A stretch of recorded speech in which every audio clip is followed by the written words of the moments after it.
2 minutes, 1 second average. Not too bad.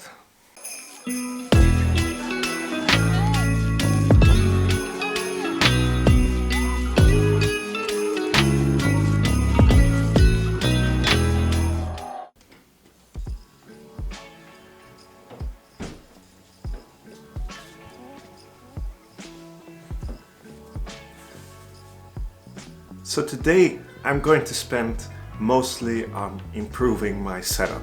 I noticed that there's a lot of repeated manual work in editing and I don't like that. So let's improve on that. And also very important, I always forgot about that already. I need to edit some of the pictures that I took last week at the WildFit dinner party so they can use them in the handouts that they have for everyone who attended. So lots of creative computer work today.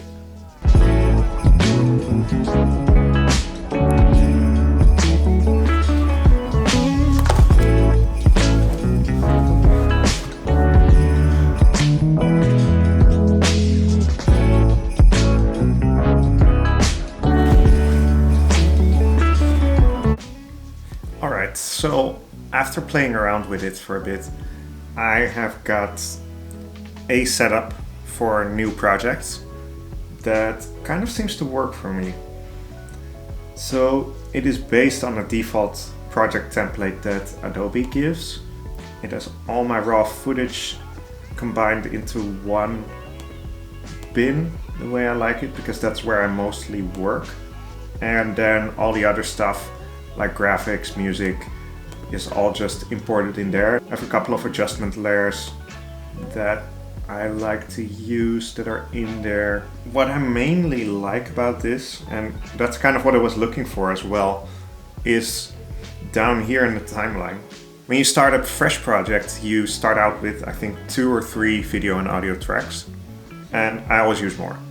And I already fell into a kind of workflow that I like. And so I kind of adjusted the Adobe setup to closely match the way that I work, which I'm sure there are many better ways of working with all this stuff, but this is just how I've kind of stumbled my way around. So as you can see here below, I've got my main track, then I got the main dialogue, then a track for extra sounds, and then I've got my 2 music tracks. This is probably the biggest time saver because I often switch from B-roll, time lapses and stuff like that to talking, where I want the audio volume to be a lot lower so you can actually hear my voice.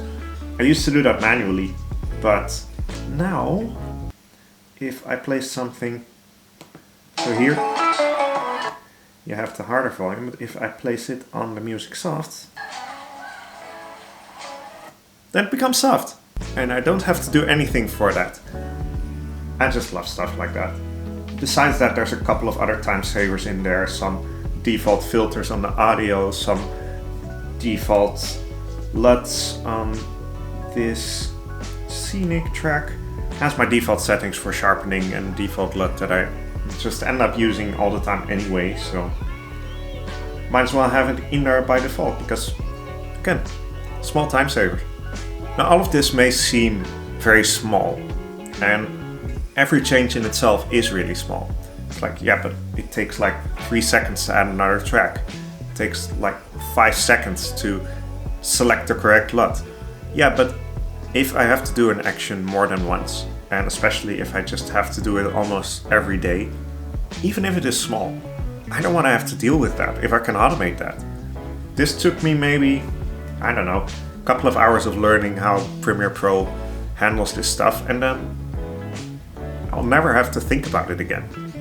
It just frees up mental space and allows me to focus on one thing instead of having to focus on, okay, now I'm making cuts, now I have to import the tracks, now I have to add the tracks, now I have to change the tracks, now I have to cut. It allows me to stay more focused, and so even if it is a small thing, it kind of pulls away your focus and makes you have to task switch. Even though it's sort of the same context, it is a very different task. And task switching is very expensive for your brain in terms of energy, in terms of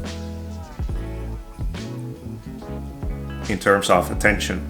And so if you can prevent task switching with something like this, I will do that.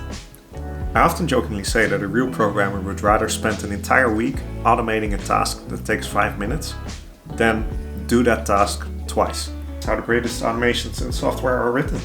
As always, thank you for watching. Please leave a like if you liked it, subscribe if you want to follow along with Vlogmas, and I'll see you guys tomorrow. Bye!